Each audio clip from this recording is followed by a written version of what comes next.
ಖಜಾಂಚಿ ನನ್ನ ವಿರುದ್ಧ ನಾನು 17/9/2025 ನೇಮಕಾತಿಗಾಗಿ ನಾನೇ ಸಹಿ ಮಾಡಿದ್ದೇನೆ ಅಂತ ಹೇಳಿದರು. ಅದು ನಾನು ಇರಲಿಲ್ಲ, ನಾನು ಹುಬ್ಬಳ್ಳಿಯಲ್ಲಿದ್ದೆ.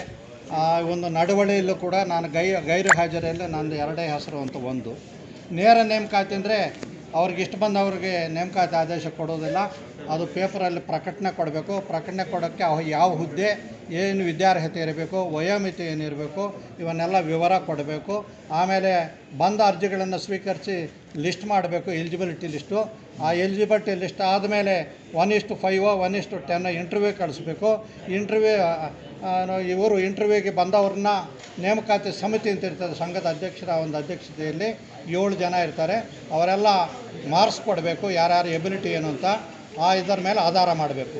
ಅವತ್ತು ನಾನಿಲ್ಲದ ಸಮಯದಲ್ಲಿ ತಗೊಂಡಿರ್ತಕ್ಕಂಥ 18 ಜನ ಕಂಪ್ಯೂಟರ್ ಆಪ್ರೇಟರ್ಸ್ಗೆ ಡಿಗ್ರಿ ಆಗಿರಬೇಕು. ಆಮೇಲೆ ಅವ್ರಿಗೆ ಇಂಗ್ಲೀಷ್ ಕನ್ನಡ ಟೈಪಿಂಗ್ ಬರಬೇಕು, ಕಂಪ್ಯೂಟರ್ ನಾಲೆಡ್ಜ್ ಇರಬೇಕು ಅಂತ ಅದರಲ್ಲಿ ಕೊಟ್ಟಿದ್ದಾರೆ. ಇದು ಯಾವುದೂ ಇಲ್ದಿರ 40 ಜನರನ್ನು ತಗೊಳ್ತಾರೆ. ಅದರಲ್ಲಿ ಬರೋ ಡಾಟಾ ಎಂಟ್ರಿ ಆಪ್ರೇಟರ್ಸು, ಇನ್ನೊಬ್ಬ SDA. ಅಂದರೆ ಒಂದೊಂದು ದಿನ 27/4 ಒಂದಷ್ಟು ಅಪಾಯಿಂಟ್ಮೆಂಟ್ ಆರ್ಡರ್ ಕೊಡ್ತಾರೆ, 26/5 ಒಂದಷ್ಟು ಅಪಾಯಿಂಟ್ಮೆಂಟ್ ಆರ್ಡರ್ ಕೊಡ್ತಾರೆ, 27ಕ್ಕೆ ಒಂದಷ್ಟು ಜನಕ್ಕೆ ಕೊಡ್ತಾರೆ, 30ಕ್ಕೆ ಒಂದಷ್ಟು ಜನಕ್ಕೆ ಕೊಡ್ತಾರೆ, 4ನೇ ತಾರೀಕು ಕೊಡ್ತಾರೆ, 5ನೇ ತಾರೀಕು ಕೊಡ್ತಾರೆ. ಅಂದರೆ ಈ ತಿಂಗಳು ಜೂನಲ್ಲಿ 20ನೇ ತಾರೀಕು ಕೊಡ್ತಾರೆ. ಅಂದರೆ ಅವ್ರು ಬಂದಂಗೆ ಅವ್ರು ಇಷ್ಟು ಬಂದಂಗೆ ಅವ್ರು ಬೇಕಾದವ್ರಿಗೆ ನೇಮಕಾತಿ. ಇದನ್ನೆಲ್ಲ ಅವ್ರನ್ನೆಲ್ಲ ವಜಾಗೊಳಿಸ್ಬೇಕು. ಪಾರದರ್ಶಕತೆಯಿಂದ ಅರ್ಹತೆ ಇರ್ತಕ್ಕಂಥ ಮೆರಿಟ್ ಇರ್ತಕ್ಕಂಥ ಅವ್ರನ್ನ ಆಯ್ಕೆ ಮಾಡ್ಕೋಬೇಕು. ಫಸ್ಟ್ ಅವ್ರನ್ನ ತೆಗೀಬೇಕು. ಮತ್ತು ಇಂಥ ಅಕ್ರಮಗಳ ಬಗ್ಗೆ ಒಂದು ನ್ಯಾಯಾಂಗ ತನಿಖೆ ಆಗಬೇಕು, ತಪ್ಪಿತಸ್ಥರಿಗೆ ಶಿಕ್ಷೆ ಆಗಬೇಕು ಅನ್ನುವಂಥ ನಾನು ಇಲ್ಲಿ ಹೇಳ್ತಾರೆ. ಚರ್ಚೆಯ ನಂತರ ಈ ಕೆಳಕಂಡಂತೆ ತೀರ್ಮಾನಿಸಲಾಯಿತು. ಆ ಪೇಜ್ ನಂಬರ್ 125 ಅದರೊಳಗೆ 3ನೇ ಪೇಜ್ 4. ಈ ಕೆಳಕಂಡ ಪಟ್ಟಿಯಲ್ಲಿ ತಿಳಿಸಿದ ಬೋಧಕೇತರ ಸಿಬ್ಬಂದಿಗಳಂತೆ ಪತ್ರಿಕೆಗಳಲ್ಲಿ ಜಾಹೀರಾತು ನೀಡಿ ಸಂದರ್ಶನದ ಮುಖಾಂತರ ನಿಯಮಾನುಸಾರ ನೇಮಕ ಮಾಡಿಕೊಳ್ಳಲು ತೀರ್ಮಾನಿಸಲಾಯಿತು. ಯಾವಾಗ ನಾನಿದ್ದೇ ಅವಾಗ 17/9/25 ತೀರ್ಮಾನ ತಗೊಂಡಿದ್ದಾರೆ.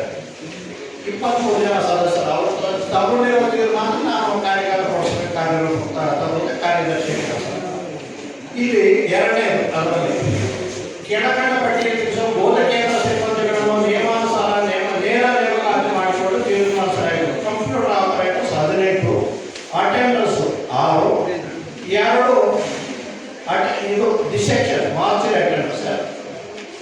ಆದರೆ ಇವರೇನು ಮಾಡಿದ್ರು, ನೇರ ನೇಮಕಾತಿ ಅಂತಂದರೆ ನಮ್ಮಲ್ಲಿ ಸ್ಟೇಟ್ ಗೌರ್ಮೆಂಟ್ಗೂ ಇದೆ, ನಮ್ಮ ಸಂಘಕ್ಕೂ ಇದೆ. ನಮ್ಮ ಸಂಘದಲ್ಲಿ ಒಂದೇ ಒಂದು ಮಾತ್ರ ವ್ಯತ್ಯಾಸ ಇದೆ, ಸ್ಟೇಟ್ ಗೌರ್ಮೆಂಟ್ಗೂ ಸಂಘಕ್ಕೂ. ಕಾರಣ ಏನಂದರೆ ಸಂಘದಲ್ಲಿ ಒಕ್ಕಲಿಗರಿಗೆ ಒತ್ತು ಕೊಡುವ ದೃಷ್ಟಿಯಿಂದ ಇದು ಇಲ್ಲಿ ಮೀಸಲಾತಿ ಇಲ್ಲ. ಹಾಗಾಗಿ ಏನು ಮಾಡ್ತಾರೆ, ಇವರು ಒಕ್ಕಲಿಗರಿಗೆ ಒತ್ತು ಕೊಡುವ ದೃಷ್ಟಿಯಿಂದ ಸಂದರ್ಶನ ಇಟ್ಕೊಳ್ತಾರೆ.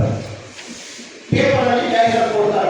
ಏನಂತ, ಇಂಥ ಒಕ್ಕಲಿಗರ ಸಂಘದಲ್ಲಿ ಇಷ್ಟು ಹುದ್ದೆಗಳು ಖಾಲಿ ಇವೆ, ಅದಕ್ಕೆ ಅರ್ಜಿಗಳನ್ನು ಸಲ್ಲಿಸಬೇಕು. ಅರ್ಜಿಗಳು ಸಲ್ಲಿಸಬೇಕಾದ್ರೆ ಇಷ್ಟು ಇಂಥ ನಿಯಮವಾಗಿದ್ದು ವಯೋಮಿತಿ, ಕನಿಷ್ಠ ವಯೋಮಿತಿ ಎಷ್ಟು, ಗರಿಷ್ಠ ಎಷ್ಟು, ಕನಿಷ್ಠ ವಿದ್ಯಾರ್ಹತೆ ಎಷ್ಟು, ಕನಿಷ್ಠ ಪರ್ಸೆಂಟೇಜ್ ಎಷ್ಟು ಇರಬೇಕು. ಆಮೇಲೆ ಯಾವುದಕ್ಕೆ ಪ್ರಾಧಾನ್ಯತೆ ಕೊಡ್ತಾರೆ. ಫಾರ್ ಎಕ್ಸಾಂಪಲ್ ಎಕ್ಸ್ಪೀರಿಯನ್ಸ್ ಇದ್ದರೆ ಹೆಚ್ಚಿನ ಒತ್ತು ಕೊಡ್ತಾರೆ, ಇಲ್ಲ ಹೆಚ್ಚಿನ ವಿದ್ಯಾಭ್ಯಾಸ ಒತ್ತು ಕೊಡ್ತಾರೆ. ಈಗೆಲ್ಲ ಕೊಟ್ಟು ಅರ್ಜಿಗಳನ್ನು ಕೊಟ್ಟ ಮೇಲೆ ಅರ್ಜಿಗಳನ್ನು ಲಿಸ್ಟ್ ಮಾಡಿ ಎಲಿಜಿಬಿಲಿಟಿ ಲಿಸ್ಟ್ ಮಾಡ್ತಾರೆ. ವಯೋಮಿತಿ ಮೀರಿದವನ್ನ ತೆಗಿತಾರೆ, ವಯೋಮಿತಿ ಕಡಿಮೆ ಇರೋರನ್ನ ತೆಗಿತಾರೆ, ಕನಿಷ್ಠ ವಿದ್ಯಾರ್ಥಿ ಇಲ್ಲವನ್ನ ತೆಗಿತಾರೆ. ಹಾಗೆಲ್ಲ ತೆಗೆದು ಎಲಿಜಿಬಿಲಿಟಿ ಲಿಸ್ಟ್ ಮಾಡ್ತಾರೆ. ಎಲಿಜಿಬಿಲಿಟಿ ಲಿಸ್ಟ್ ಮಾಡಿದ ಮೇಲೆ 1:5 ಆಗಲಿ 1:10 ಆಗಲಿ ಇಂಟರ್ವ್ಯೂ ಕಳಿಸ್ತಾರೆ.